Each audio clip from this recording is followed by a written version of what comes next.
Baseball rules that almost no one understands. Fastball, splitter, slider. First pitch from Harrison is skied. R.J. Holmes drives it up the elevator shaft, and the ball couldn't be fielded by Jarrell. Everybody will be safe, and it was in play. The question is it an infield fly? And Eric Backage is out, and Brian Marine comes down from first.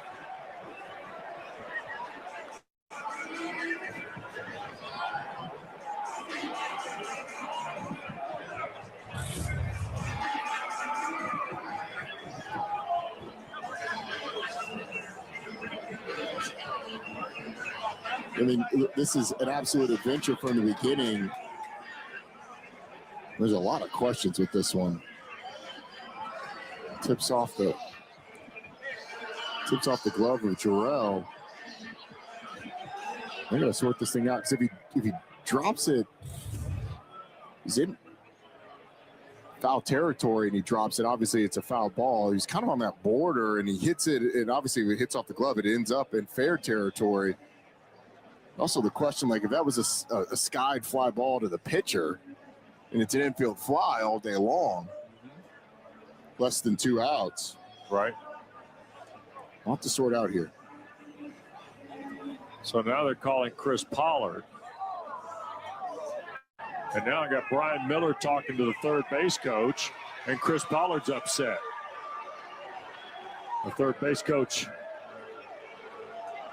And now Pollard has been thrown out of the game. It was Derek Simmons, the third base coach, and Brian Miller decided he wanted to tell Derek Simmons, I'm talking to the head coach, and whatever happened, Chris Pollard's been ejected from the ball game. Okay, now we've talked about the infield fly rule before, so we're really not going to get into the details of that in this video.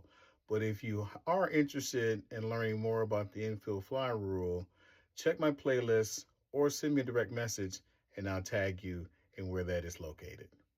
So here we have an infield fly rule situation, and the ball is popped up around home plate, and no one on the crew calls an infield fly rule at the time, and then the ball lands fair and everyone appears to be safe.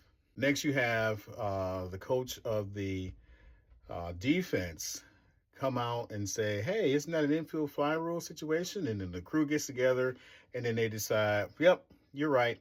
That's an infield fly rule situation, and we're going to call the batter out.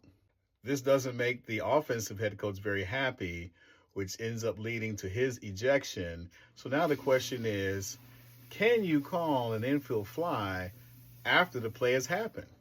Well, I would have to say that you can, because in the interest of getting calls right, this is an infield fly rule situation.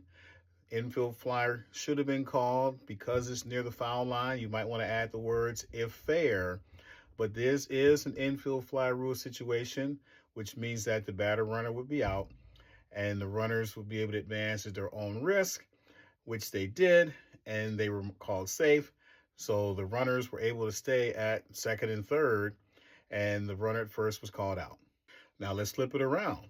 Let's say that no infield fly rule was called, and the runners at first and second didn't go, and the ball drops, and the catcher throws it to third to force out the runner at second, and the third baseman throws it to second to force out the runner at first, and now you have a double play. And now you're like, wait. That should have been an infield fly rule, Blue. And the crew gets together and they're like, yeah, you're right. That should have been an infield fly rule. So we're going to call that batter out, and then we're just going to put the runners back at first and second. So sometimes mistakes happen, but in the interest of getting the call right, even though you might not be very popular with the fans or the coaches, you have to get the call right, which is what this crew did, and they deserve a lot of credit for that. Is the coach allowed to get upset? Absolutely, but there is a limit. This coach went too far.